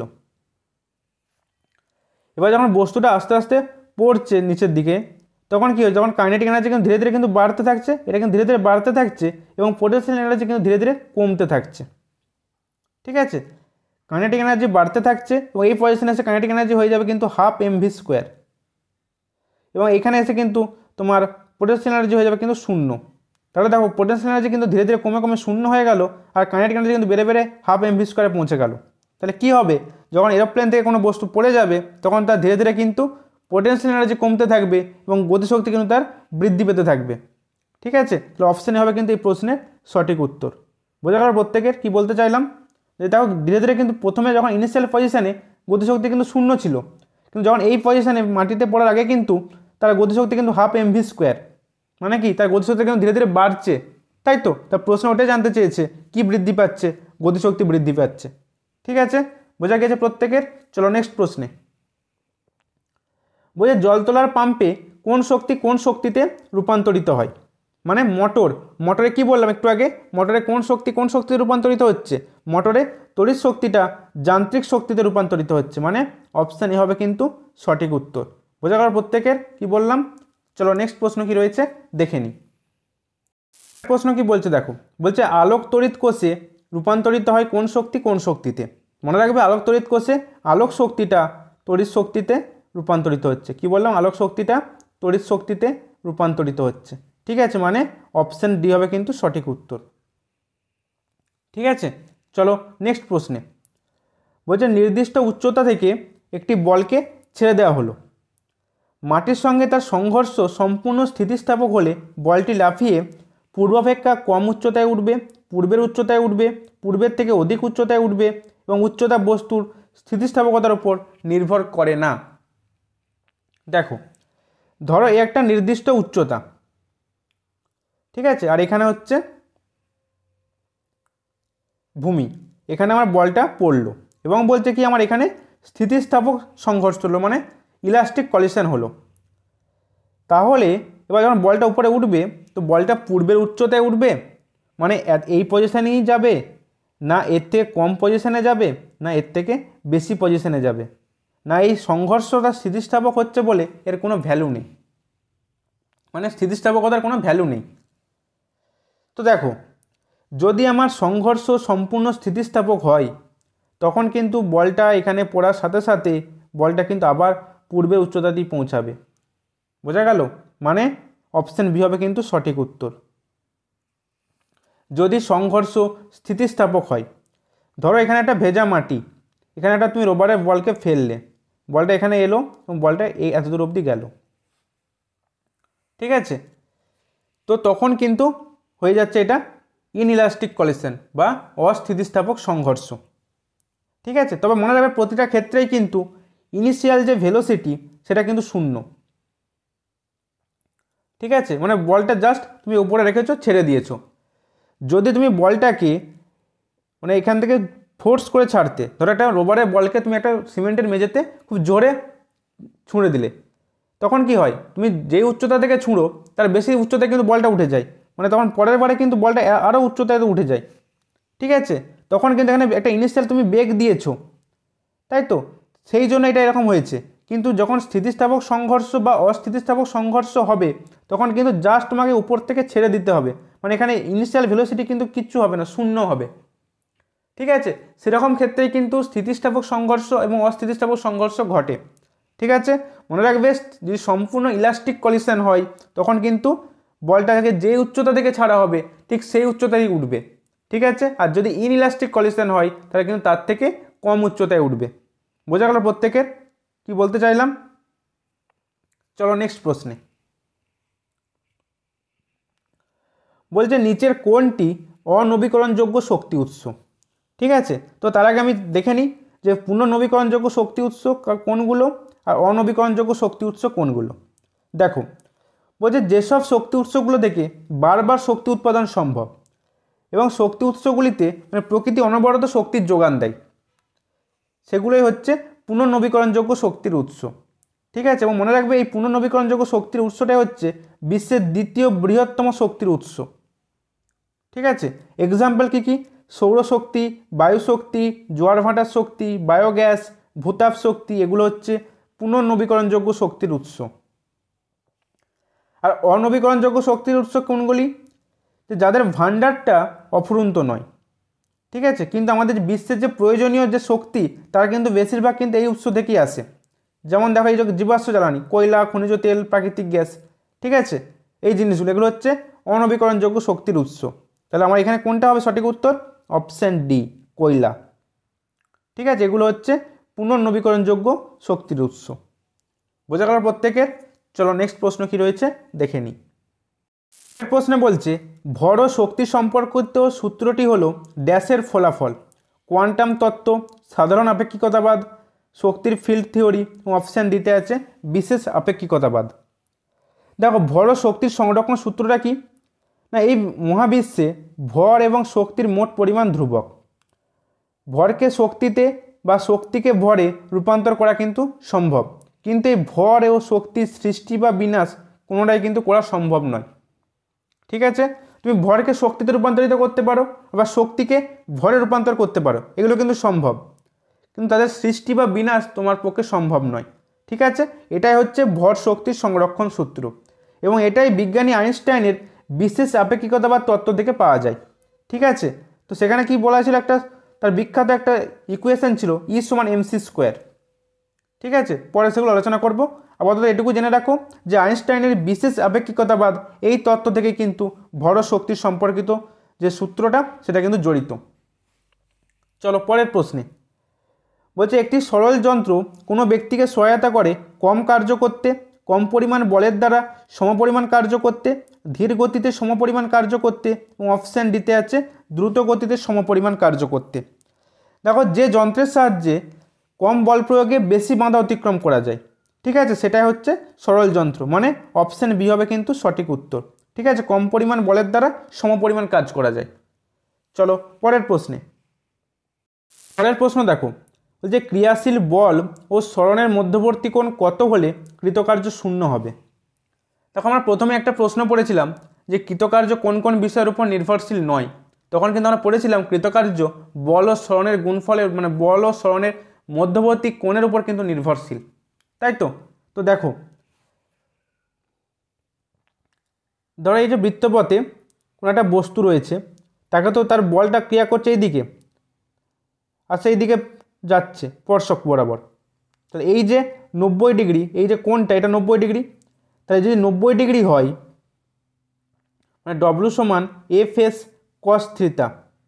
এই কস থিটা মানে এই থিটার মানটা যদি আমি 90 ডিগ্রি বসাই, এফ এস কস 90 ডিগ্রি, তখন দেখো কস 90 ডিগ্রি ভ্যালু হচ্ছে 0, মানে এটা পুরোটা 0 হয়ে যাচ্ছে। ঠিক আছে, মানে যদি আমার ক্রিয়াশীল বল এবং সরণ,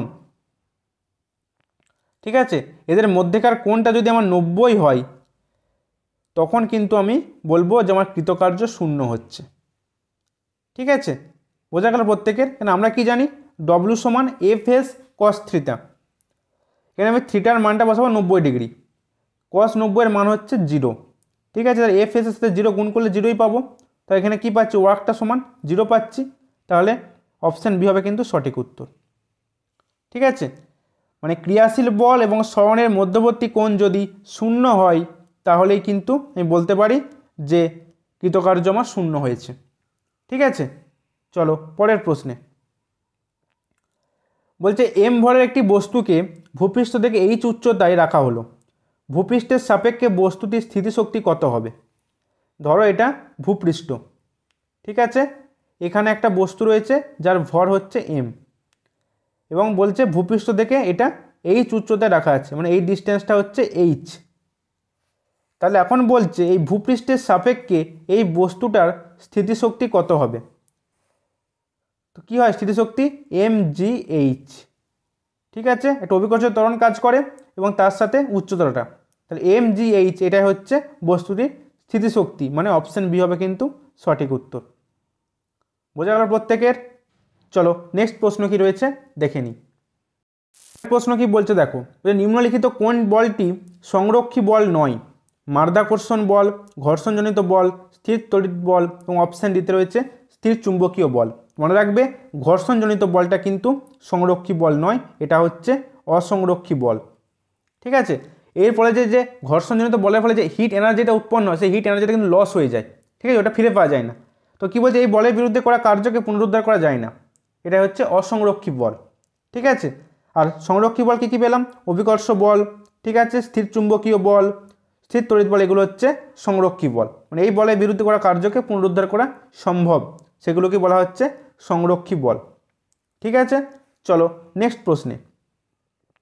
বলছে সৌরকোষ যে নীতির উপর কাজ করে, আলোক ভোল্টীয় ক্রিয়া, আলোক তড়িৎ ক্রিয়া, আলোক পরিবাহী ক্রিয়া এবং অপশান দিতে রয়েছে সালোক সংশ্লেষ। মনে রাখবে সৌরকোষ হচ্ছে আলোক তড়িৎ ক্রিয়ার উপর কিন্তু কাজ করে, মানে অপশান বি হবে কিন্তু সঠিক উত্তর। ঠিক আছে, অপশান বি হবে এই প্রশ্নের সঠিক উত্তর। তো আলোক তড়িৎ কোষে আলোক শক্তি তড়িৎ শক্তিতে রূপান্তরিত হয়। ঠিক আছে, তো কি আলোক তড়িৎ কোষে কী হয়? আলো পড়লে তড়িৎ প্রবাহ সৃষ্টি হয়, এর উপর বেস করেই কিন্তু সৌরকোষ কাজ করে। ঠিক আছে, যে সোলারগুলো এখন ইউজ করা হচ্ছে, সেখানে কি আলো পড়লেই তড়িৎ উৎপন্ন হচ্ছে। ঠিক আছে, তো আলোক তড়িৎ ক্রিয়ার উপর কিন্তু সৌরকোষ কাজ করে। বোঝা গেল? চলো নেক্সট প্রশ্নে। বলছে ভরকে সৃষ্টি বা ধ্বংস করা যায় না, এই বিবৃতিটি নিচের সূত্রগুলির মধ্যে কোনটিকে সমর্থন করে? ঠিক আছে, দেখো এটা হচ্ছে ভরের নিত্যতা সূত্রকে সমর্থন করে। তো ভরের নিত্যতা সূত্রটা কি না, বলছে কোনো ভৌত বা রাসায়নিক পরিবর্তন দ্বারা ভরকে সৃষ্টি বা ধ্বংস করা যায় না, কোনো রাসায়নিক বিক্রিয়ার আগে ও পরে মোট ভর কিন্তু অপরিবর্তিত থাকে। ঠিক আছে, কোনো ভৌত বা রাসায়নিক পরিবর্তন দ্বারা তুমি কিন্তু ভরকে সৃষ্টিও করতে পারবে না, ধ্বংসও করতে পারবে না, এবং বিক্রিয়ার আগেও পরে মোট ভরটা কিন্তু অপরিবর্তিত থাকে। এটাই হচ্ছে ভরের নিত্যতা সূত্র। আর শক্তির নিত্যতা সূত্র কি? এই বিশ্বে মোট শক্তির পরিমাণ ধ্রুবক, শক্তিকে নতুন করে সৃষ্টি বা ধ্বংস করা যায় না। আদিতে যে পরিমাণ শক্তি ছিল আজও কিন্তু সেই পরিমাণ শক্তি আছে, শক্তিকে কেবল কি হচ্ছে এক রূপ থেকে অন্য রূপে রূপান্তরিত করা যাচ্ছে, তাই তো। তাপ শক্তি থেকে তড়িৎ শক্তি, তড়িৎ শক্তি থেকে তাপ শক্তি, আলোক শক্তি থেকে তড়িৎ শক্তি, আবার রাসায়নিক শক্তি থেকে শব্দ শক্তি। তাহলে কি হচ্ছে, শক্তিকে আমি তার একটা রূপ থেকে অন্য রূপে রূপান্তরিত করতে পারছি, কিন্তু আমি ধ্বংস করতে পারছি না। ঠিক আছে, এটা হচ্ছে শক্তির নিত্যতা সূত্র। বোঝা গেল? চলো নেক্সট প্রশ্নে। বলছে ভূতাপ শক্তি হলো একটি অনবীকরণযোগ্য শক্তি উৎস, এটি পুনর্নবীকরণযোগ্য শক্তি উৎস, প্রচলিত শক্তির উৎস এবং অপশান দিতে আছে কোনোটিই নয়। তো একটু আগে কী বললাম, ভূতাপ শক্তি হচ্ছে পুনর্নবীকরণযোগ্য শক্তি উৎস, মানে অপশান বি হবে কিন্তু এই প্রশ্নের সঠিক উত্তর। বোঝা গেল প্রত্যেকের? চলো নেক্সট প্রশ্নে। বলছে দুটি বস্তুর মধ্যে স্থিতিস্থাপক সংঘর্ষের জন্য নিচের রাশিগুলির মধ্যে কোনটি সর্বদা ধ্রুবক থাকে? ঠিক আছে, তো দেখো বলছে এই স্থিতিস্থাপক সংঘর্ষতে গতিশক্তি সংরক্ষিত থাকে এবং শক্তির কোনো অপচয় হয় না, যেমন অণু-পরমাণুর সংঘর্ষ। ঠিক আছে, আর অস্থিতিস্থাপক সংঘর্ষে কী হয়, গতিশক্তি সংরক্ষিত হয় না, শক্তির অপচয় ঘটে। মানে বাস্তবে যেসব সংঘর্ষগুলো হয় সেগুলো সব কিছুই কিন্তু অস্থিতিস্থাপক। ঠিক আছে, তো মনে রাখবে স্থিতিস্থাপক সংঘর্ষে ভরবেগ এবং গতিশক্তি উভয়ই সংরক্ষিত থাকে, কিন্তু অস্থিতিস্থাপক সংঘর্ষে ভরবেগ সংরক্ষিত থাকলেও গতিশক্তি সংরক্ষিত থাকে না। এই জায়গাটা খুব ভালোভাবে মনে রাখবে যে যখন ইলাস্টিক কলিশন হয় তখন গতিশক্তি এবং ভরবেগ দুটোই কিন্তু সংরক্ষিত থাকে, যখন অস্থিতিস্থাপক সংঘর্ষ হয় তখন কেবল ভরবেগ সংরক্ষিত থাকে, গতিশক্তি থাকে না। ঠিক আছে, তাহলে আমার প্রশ্নে কি বলেছে, প্রশ্নে আমার বলেছে স্থিতিস্থাপক সংঘর্ষের জন্য কোন রাশিগুলি সর্বদা ধ্রুবক থাকে। মনে রাখবে অপশান এও হবে, গতিশক্তিও ধ্রুবক থাকে এবং মোট রৈখিক ভরবেগও কিন্তু ধ্রুবক থাকে। ঠিক আছে, বোঝা গেল প্রত্যেকের? চলো নেক্সট প্রশ্ন কি রয়েছে দেখে নিই। পরের প্রশ্নে কি বলছে দেখো, যখন কোনো স্প্রিং অথবা রবারের দড়িকে মুক্তভাবে প্রসারিত হতে দেওয়া হয় তখন স্থিতিশক্তি রূপান্তরিত হয় কিসে? তাপশক্তি, গতিশক্তি, তড়িৎ শক্তি এবং অপশান দিতে আছে কোনো রূপান্তর ঘটে না। তাহলে কি হয়, যখন কোনো একটা রবারের দড়িকে প্রসারিত হতে দেওয়া হয় তখন স্থিতিশক্তিটা গতিশক্তিতে রূপান্তরিত হয়। ঠিক আছে, যখন ধরো স্প্রিংটাকে সংকুচিত করা হচ্ছে, মানে স্প্রিংটাকে সংকুচিত করা হচ্ছে তখন তার মধ্যে স্থিতিশক্তি সঞ্চিত হচ্ছে, এবং যখন এটাকে তারপর প্রসারিত করে দেওয়া হচ্ছে তখন এই স্থিতিশক্তিটাই গতিশক্তিতে কিন্তু রূপান্তরিত হয়ে যাচ্ছে। ঠিক আছে, বোঝা গেল প্রত্যেকের? চলো নেক্সট প্রশ্নে। বলছে ধনুকের ছিলা থেকে তীর ছোড়ার সময় শক্তি রূপান্তর ঘটে কিসে? তাপশক্তি থেকে গতিশক্তিতে, স্থিতিস্থাপক স্থিতিশক্তি থেকে গতিশক্তিতে, রাসায়নিক শক্তি থেকে স্থিতিস্থাপক স্থিতিশক্তিতে এবং অপশান দিতে আছে গতিশক্তি থেকে স্থিতিস্থাপক স্থিতিশক্তিতে। দেখো যখন ধনুকের ছিলা থেকে, ঠিক আছে, যখন তীরটাকে পিছনের দিকে টানা হয়, ঠিক আছে, তখন ধনুকটা প্রসারিত হচ্ছে, তখন তাহলে কী হচ্ছে, তখন স্থিতিস্থাপক শক্তিটা সঞ্চিত হচ্ছে, সংরক্ষিত হচ্ছে। এবার যখন এটা প্রসারিত করছে, ঠিক আছে, মানে যখন তীরটাকে মুক্ত করছে তখন কী হচ্ছে, ওই স্থিতিশক্তিটা গতিশক্তিতে রূপান্তরিত হয়ে যাচ্ছে। ঠিক আছে, মানে দেখো যখন আমরা তীরটা যখন ছোড়া হয় তখন তীরটাকে তো পেছন দিকে টানা হয়, যখন পেছন দিকে টানা হচ্ছে ধনুকটা প্রসারিত হচ্ছে তখন স্থিতিশক্তিটা সঞ্চিত হচ্ছে। এবার যখন আমি তীরটাকে মুক্ত করছি তখন কী হচ্ছে, তখন ওই স্থিতিশক্তিটাই গতিশক্তিতে রূপান্তরিত হয়ে যাচ্ছে। ঠিক আছে, তাহলে কি হচ্ছে, অপশান বি হচ্ছে সঠিক উত্তর, মানে স্থিতিস্থাপক স্থিতিশক্তিটা গতিশক্তিতে কনভার্ট হয়ে যাচ্ছে। ঠিক আছে, বোঝা গেল প্রত্যেকের? চলো পরের প্রশ্নে। বলছে একজন ব্যক্তি একটি দেয়ালকে ধাক্কা দিয়ে সেটিকে সরাতে ব্যর্থ হয়, তবে তিনি ঋণাত্মক কার্য করেন, ধনাত্মক কিন্তু অল্প পরিমাণ কার্য করেন, ধনাত্মক এবং সর্বাধিক কার্য করেন, অপশান দিতে বলছে কোনো কার্য করেন না। তো দেখো তাই ঋণাত্মক কার্য ধনাত্মক কার্য কি বলছে, যদি বস্তুর সরণ প্রযুক্ত বলের অভিমুখে হয় তখন ধনাত্মক কার্য, কিন্তু যদি বস্তুর সরণ প্রযুক্ত বলের বিপরীতে হয় তখন সেটা ঋণাত্মক কার্য। ধরো কোনো একটা ব্যক্তি একটা বস্তুকে নিচ থেকে উপরে তুলছে, ঠিক আছে, তাহলে কি হচ্ছে, ব্যক্তিটা ধনাত্মক কার্য করছে, কারণ সে উপর থেকে বল প্রয়োগ করছে, বল এবং সে বস্তুটাকে উপর দিয়েই তুলছে, মানে কি বলের অভিমুখেই সরণটা হচ্ছে, তখন কিন্তু ধনাত্মক কার্য। আর যখন বলের অভিমুখের বিপরীত দিকে হবে কার্য তখন হয়ে যাবে ঋণাত্মক কার্য। কিন্তু এখানে প্রশ্নে বলছে একজন ব্যক্তি একটি দেয়ালকে ধাক্কা দিয়ে সেটিকে সরাতে ব্যর্থ হচ্ছে, মানে কি সে ধাক্কা দিল দেয়ালটাতে কিন্তু কোনো রকম দেয়ালটা স্মরণ হলো না। তাই স্মরণ যখন না হবে মানে স্মরণ শূন্য, মানে কৃতকার্য শূন্য। ঠিক আছে, ডব্লু সমান এফ এস, তো আমার এখানে স্মরণ কিন্তু শূন্য, মানে এফ ইন্টু শূন্য মানে কৃতকার্য শূন্য, তাহলে সেই ব্যক্তিটি কিন্তু কোনো কার্যই করছে না। ঠিক আছে, বিজ্ঞানের ভাষায় কিন্তু এখানে কৃতকার্য শূন্য। একটা ব্যক্তি অনেকক্ষণ ধরে চেষ্টা করছে, তো তুমি হয়তো বলছো লোকটা এত চেষ্টা করছে, এত কাজ করছে, কিন্তু সরাতে পারছে না দেয়ালটা। কিন্তু বিজ্ঞানের ভাষায় লোকটি কোনো কাজই করছে না, কারণ সে তো দেয়ালটা সরাতে পারছে না, মানে স্মরণ হচ্ছে না দেয়ালটার। যেহেতু দেয়ালটা স্মরণ হচ্ছে না, এস শূন্য মানে ওয়ার্কও শূন্য। ঠিক আছে, বোঝা গেল প্রত্যেকের? চলো পরের প্রশ্ন কি রয়েছে দেখে নিই। বলছে নিচের কোনটি এটি প্রথম শ্রেণীর লিভার? আমি কীভাবে মনে করতে হয় প্রত্যেককে শিখিয়ে দিয়েছি, তো অপশান বি হবে কিন্তু এই প্রশ্নের সঠিক উত্তর। প্রত্যেকে আবার চেষ্টা করে নিও। ঠিক আছে, যে ট্রিক্স তোমাদের শিখিয়েছি সেই ট্রিক্স কাজে লাগছে কিনা। চলো পরের প্রশ্নে। বলছে অবাধে পতনশীল বস্তুর ক্ষেত্রে মোট শক্তি কি হয়? বৃদ্ধি পায়, হ্রাস পায়, অপরিবর্তিত থাকে। প্রথমে বৃদ্ধি পায়, তারপর হ্রাস পায়। মনে রাখবে অবাধে পতনশীল বস্তুর ক্ষেত্রে কিন্তু মোট শক্তি অপরিবর্তিত থাকে। ঠিক আছে, চলো পরের প্রশ্নে। বলছে 1 হর্স পাওয়ার সমান কত? ঠিক আছে, দেখো ক্ষমতা মানে কি? ক্ষমতা মানে হচ্ছে কাজ করার হারকে বলা হচ্ছে ক্ষমতা। মানে কি বলতে পারি? ক্ষমতা সমান W/T। ঠিক আছে, মানে ওয়ার্ক বাই সময়, এটাই হচ্ছে ক্ষমতা। ক্ষমতার মাত্রা কি? mL² T⁻³ এটা হচ্ছে ক্ষমতার মাত্রা। কীভাবে মাত্রা বের করতে হয় আমি কিন্তু ভৌত রাশির মাত্রা পরিমাপ এই চ্যাপ্টারে কিন্তু ভালোভাবে শিখিয়ে দিয়েছি। ঠিক আছে, যে মুখস্থ না করেও কীভাবে মাত্রা বের করা যায়, যা জানো না একবার দেখে নিও। তো সিজিএস পদ্ধতিতে ক্ষমতার একক কি? Erg per second. ঠিক আছে, আমরা সিজিএস পদ্ধতিতে শক্তির একক, কার্যের একক কী পেয়েছিলাম? আর্গ। তাই এখানে আর্গ পার সেকেন্ড হবে, কারণ কার্য বাই সময়। আর এসআই পদ্ধতিতে কী পেয়েছিলাম? কার্যের একক জুল পেয়েছিলাম, তো ক্ষমতার একক কী হবে? জুল পার সেকেন্ড মানে ওয়াট। ঠিক আছে, আর একটা দেখো, এই এফপিএস পদ্ধতিতে একটা ব্যবহারিক একক রয়েছে ক্ষমতার, সেটাই হচ্ছে অশ্ব ক্ষমতা বা হর্স পাওয়ার। ঠিক আছে, তো মনে রাখবে 1 হর্স পাওয়ার সমান 746 ওয়াট, মানে অপশন বি হবে কিন্তু সঠিক উত্তর। ঠিক আছে, যে 1 হর্স পাওয়ার সমান হচ্ছে 746 ওয়াট। বোঝা গেল প্রত্যেকে? আর ক্ষমতার মাত্রা, ক্ষমতার একক, তার সাথে কিন্তু আমরা এখান থেকে জেনে গেলাম। ঠিক আছে, এই মাত্রা একক এই চ্যাপ্টারটা কিন্তু খুবই ইম্পর্টেন্ট চ্যাপ্টার, এখান থেকে কিন্তু পরীক্ষাতে প্রশ্ন আসবেই। বোঝা গেল প্রত্যেকের? চলো পরের প্রশ্ন কি রয়েছে দেখে নিই। কি বলছে দেখো, বলছে দ্বিতীয় শ্রেণীর লিভারের ক্ষেত্রে যান্ত্রিক সুবিধা কীরকম হয়? 1 সমান, সর্বদা 1 সমান অথবা বেশি হতে পারে, সর্বদা 1 থেকে বেশি, এবং অপশান দিতে আছে সর্বদা 1 থেকে কম। তো মনে রাখবে দ্বিতীয় শ্রেণীর লিভারের যান্ত্রিক সুবিধা সব সময় 1 বেশি হয়। ঠিক আছে, তাহলে অপশান সি হবে কিন্তু সঠিক উত্তর। বোঝা গেল প্রত্যেকের?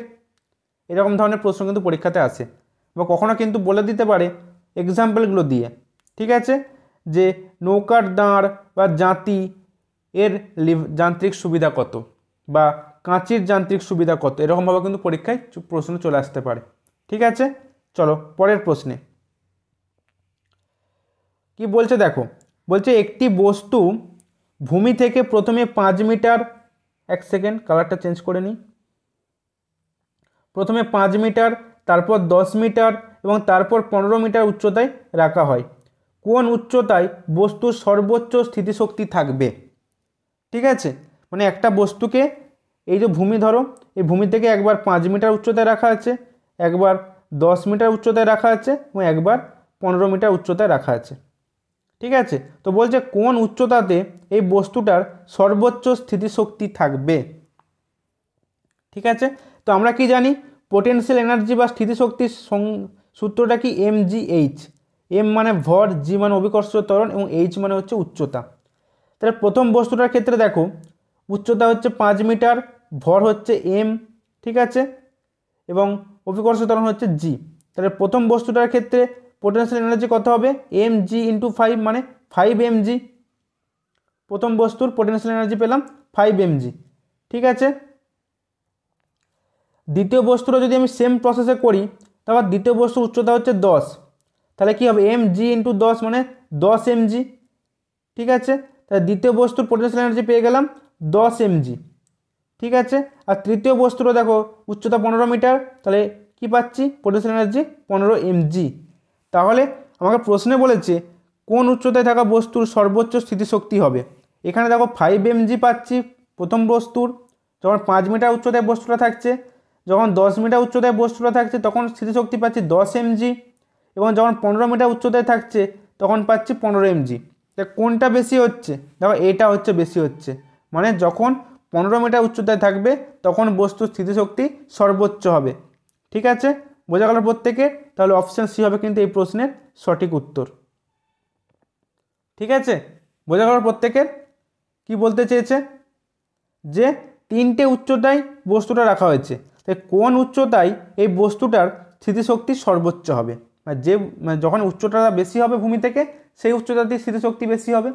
ঠিক আছে, চলো পরের প্রশ্নে কি বলছে দেখো, ওই যদি বল ও সরণের মধ্যবর্তী কোণ কত হয় তাহলে কৃতকার্যটি ঋণাত্মক হবে। দেখো আমরা সমান কি জানি, ডব্লু সমান এফ এস কস থিটা।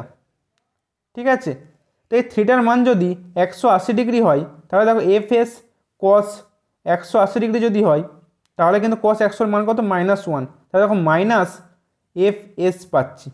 কস 180 ডিগ্রি মান হচ্ছে -1। ঠিক আছে, তাহলে দেখো আমি এখানে কিন্তু কৃতকার্য কী পাচ্ছি, এটা ঋণাত্মক কৃতকার্য পাচ্ছি, তাই তো? তাহলে যদি বল ও সরণের মধ্যবর্তী কোণ যদি 180 ডিগ্রি হয় তাহলে কিন্তু ঋণাত্মক কৃতকার্য হবে। ঠিক আছে, অপশান সি হবে সঠিক উত্তর। আর যদি 90 ডিগ্রি হয় তখন কিন্তু কৃতকার্য কত বললাম, 0 হবে। ঠিক আছে, বোঝা গেল প্রত্যেকের? চলো পরের প্রশ্নে। বলছে গাড়ির বাম্পার যা সংঘর্ষের সময় ভেঙে পড়ে তাহলে গাড়িতে থাকা উচিত কি? হ্যাঁ, কারণ দোষী গাড়িটি ক্ষতিগ্রস্ত হবে এবং ভুলের জন্য ক্ষতিপূরণ দেবে। না, কারণ গাড়িটিকে মেরামত করা বেশ ব্যয়বহুল হবে। অপশান সিতে বলছে না, কারণ ধাক্কা খাওয়া গাড়িটি তখন গাড়ির আরোহীদের দিকে ধেয়ে গিয়ে তাদেরকে হত্যা করবে। এবং অপশান দিতে বলছে হ্যাঁ, কারণ এটি সংঘর্ষের প্রভাবকে কমাতে সাহায্য করবে এবং গাড়ির আরোহীদেরকে নিরাপদে রাখবে। ঠিক আছে, তাহলে অপশান ডি হবে কিন্তু সঠিক উত্তর, যে বাম্পারটা থাকার জন্যই সেই সংঘর্ষটা, যে কলিশনটা হবে তার প্রভাবটা অনেকটাই কমবে এবং কিন্তু গাড়ির আরোহীদেরকে নিরাপদে রাখবে, সেই জন্যই কিন্তু গাড়ির বাম্পারগুলো রাখা হয়। ঠিক আছে, বোঝা গেল প্রত্যেকের? ডিয়ার স্টুডেন্টস, এই ছিল আজকের সেশন। আর সব শেষে তোমাদের একটা কথা জানিয়ে রাখতে চাই, তোমাদের এএনএম জেএনএম এন্ট্রান্স এক্সাম 2024কে লক্ষ্য করে আমাদের তৃতীয় ব্যাচের ক্লাস শুরু হচ্ছে মার্চ মাস থেকে, এবং যেই ব্যাচটির কোর্স ফি রাখা হয়েছে মাত্র 1199 টাকা। ঠিক আছে, এরপরে কোনো রকম কোনো এক্সট্রা ফিস কিন্তু নেওয়া হবে না। এর মধ্যেই তোমরা পেয়ে যাবে প্রতিদিন লাইভ ক্লাস, প্লাস তার সাথে প্রতিদিন চ্যাপ্টার ওয়াইজ প্রতিটা সাবজেক্টের মক টেস্ট এবং সপ্তাহে একদিন ফুল মক টেস্ট। ঠিক আছে, তো লাইভ ক্লাস এবং তার সাথে সাথে প্র্যাকটিস ব্যাচ সবটাই কিন্তু তোমরা এই 1199 টাকার মধ্যেই পেয়ে যাবে। ঠিক আছে, পরে কোনো রকম কোনো এক্সট্রা ফিস কিন্তু এখানে লাগবে না। তো এই কোর্স সম্পর্কে আরও ডিটেলসে জানার জন্য তোমরা এই ভিডিওর ডেসক্রিপশানে আমাদের টেলিগ্রাম গ্রুপ বা হোয়াটসঅ্যাপ গ্রুপের লিঙ্ক দেওয়া থাকবে, সেখানে তোমরা জয়েন হয়ে গিয়েও তাহলে তোমরা জানতে পারবে। তাছাড়া তোমরা এই নাম্বারে কিন্তু আমাকে কল করে নিতেও পারো। ঠিক আছে, বোঝা গেল প্রত্যেকের? তো তাহলে আজকের এই সেশন যদি তোমাদের জন্য হেল্পফুল বলে মনে হয়, চ্যানেলটিকে লাইক, শেয়ার এবং সাবস্ক্রাইব করতে ভুলো না। প্রত্যেকেই ভালো থেকো, সুস্থ থেকো, ভালো করে পড়াশোনা করো। বাই।